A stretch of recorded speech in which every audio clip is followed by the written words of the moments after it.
Hello and welcome everybody to a brand new episode on the channel of r/MaliciousCompliance. My name's Ryan, the official host here on Reddit Voice, and I look forward to bringing you guys these so epic stories. Before I do though, I'd really appreciate it if you could hit that subscribe button with notifications turned on so you could stay up to date with all the latest and greatest. Now that we got that out of the way, let's jump right into the wait, that's not our channel. Obligatory side note.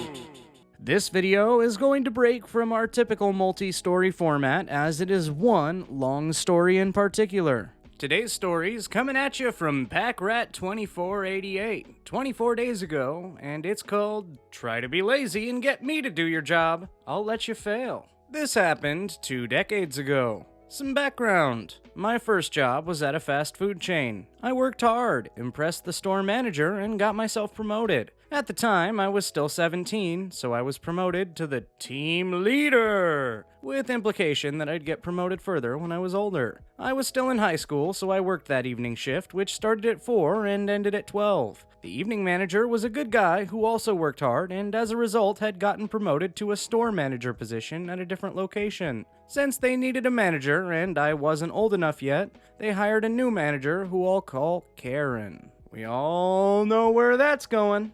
So Karen's hired and starts shadowing the current night manager, learning the ropes. After 2 weeks, he departs and she is now set to take over. That is where the story really starts. I normally get in around 30 minutes early. One of my responsibilities is to make a position chart, which tells the workers where they're working that night. I need to hand it off to the manager for approval before posting it. As I arrive, I notice one of our night shift workers is already here. We'll call her Jen, and she's sitting in the lobby crying and being consoled by other employees. I always found her to be a bit manic, but she was a nice girl. She had a rough home life, so I didn't hold it against her. Turns out she just had a rough fight with her mother, which ended in her getting kicked out. So she's effectively homeless. A pretty good reason to be upset if I say so myself. I ask her if she needs the night off, and she says no, she needs the money. I can't disagree and head off to get started. For the night shift, the night manager typically runs the drive-thru register after day shift leaves.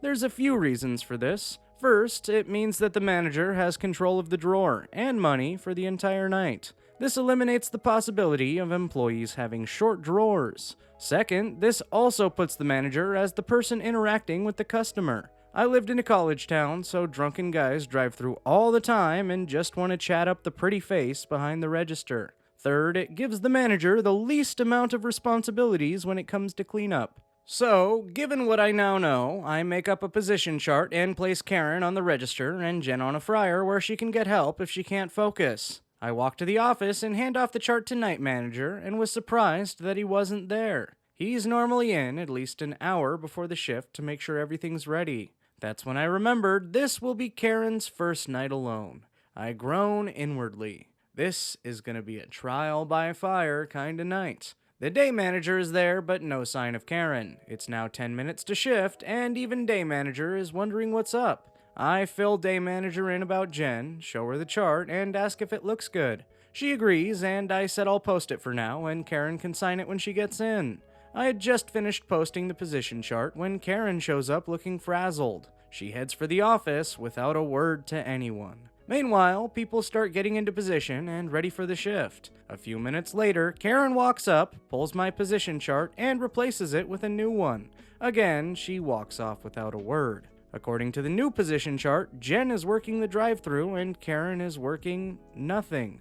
Her name isn't there. She has another employee working 2 positions and the whole shift working effectively 1 person short. What the fuck? I head to the office where Karen and day manager are talking and asking for some clarification. I explain that there must be a mistake. No, that's right, but you're not in a position and worker is working 2 positions. Well, how am I supposed to be in charge if I'm in a position? Day shift and I just stare at her blankly. You need to be in a position. You're accounted for in the labor calculations. Well, I have 6 years of management experience, and I have never needed to fill a position to get the job done. Things are gonna change around here. We do things my way now. Now she just spent the last 2 weeks shadowing a manager that walked her through every step of the job. She knows she should be in a position and why. This shouldn't even be a question. She just wants to spend the shift sitting in her office, and everyone knows it. At this point, day shift manager and I are sharing horrified glances at each other. I tell Karen that she'll need to go get people moved around if that's what she wants, because it's her plan. She gives an exasperated sigh and heads that way. I turn to day shift and plead with her to call the store manager and let her know what's going on. She agrees, and I head back to the line and start working. After a short time later, day shift pulls me aside and says that the store manager said it's Karen's shift. She is in charge. She makes the decisions. Then she dips for the night. Sometimes, sympathy managers that dip on you when you need them are almost worse than Karen managers. Who can agree? The shift proceeds to implode in a spectacular fashion. Less than an hour in, the employee working 2 positions is so far in the weeds that orders are taking 3 times as long to get out. The drive-thru is backed up, and the guys stuck at the window are wanting to try and flirt with Jen, who's having none of it and getting more annoyed by the minute. As the wait gets longer and longer, the people are becoming more and more irritated as they get to the window, and they're taking it out on Jen. Things are starting to get out of hand, and Karen's nowhere to be seen. I go to the office and let her know we need help and find her watching a portable TV. I start to tell her what's going on, and she cuts me off. She tells me to get back on the line, do my job, and stop bothering her. I was about to try and explain when I just thought, you know what? Screw that.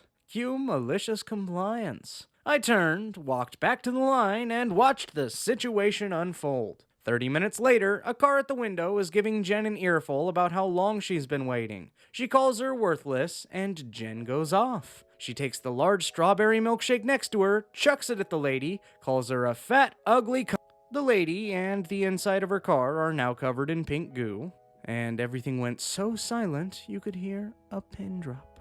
Then the lady starts screaming. Jen closes the window on her and walks calmly to the back. The lady peels around the front and comes in the door screaming for a manager. I go and knock on the office door. Karen appears looking pissed and annoyed. She tries to snap at me, but I tell her she has a customer at the front asking for the manager. Karen rolls her eyes and heads towards the front, oblivious to the shitstorm that's waiting. I went and found Jen huddled in the back crying again. I tell her to get herself together and head back to the front when she's ready. I head to the line where the now purple-faced lady is screaming at Karen about dry cleaning and upholstery cleaning and, "I want that girl fired!"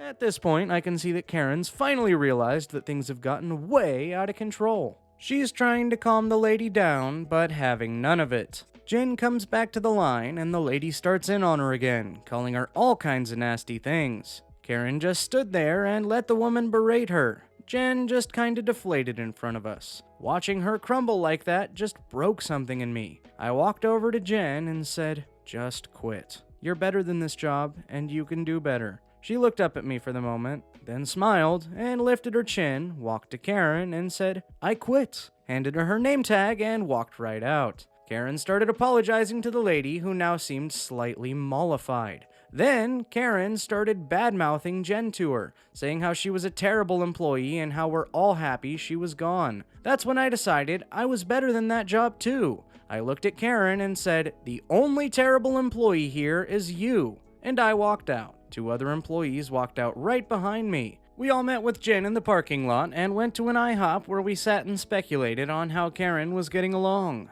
Jen told me that this was the first time anyone in her life had ever stood up for her. The next day, I got a call from the store manager asking for an explanation. Apparently, Karen had struggled the entire night with service. Afterwards, she had been there most of the night trying to clean up and prep for day shift and had done a piss-poor job. The story she had given the store manager was that Jen and I had planned everything with the intent to set her up because we didn't like her and wanted to see her fail. Karen had basically blamed the whole incident on Jen and I. The store manager told me she was investigating to get all sides of the story, so I told her. A few hours later, she called again and informed me that Karen was no longer employed and asked if I would be coming in that night. I asked if Jen was getting her job back, and she said no. The whole shake debacle wasn't something she could overlook. I said then my answer's no. She was surprised. She tried to negotiate with me, and I told her my price was Jen getting her job back. She said she couldn't do that, and so that was that. If you're wondering how Jen turned out, I married her. We are very happy and have 4 children. TLDR, a new manager tries to change things to give herself an easy do-nothing job. When I tell her it'll backfire, she tells me to go back to work. I do, and everything goes down in flames. She tries to blame me and gets fired anyway. And there you have it, folks. The end of the epic! Did you like it? Then be sure to leave a like on the video, as well as make sure you're subscribed with notifications turned on so you could stay up to date with all the new videos we have coming at you on the channel. We upload just about every day, so be sure to stay tuned if you like consistent uploads. As always, my name's Ryan, the official host here on Reddit Voice, and I look forward to seeing you guys in tomorrow's video.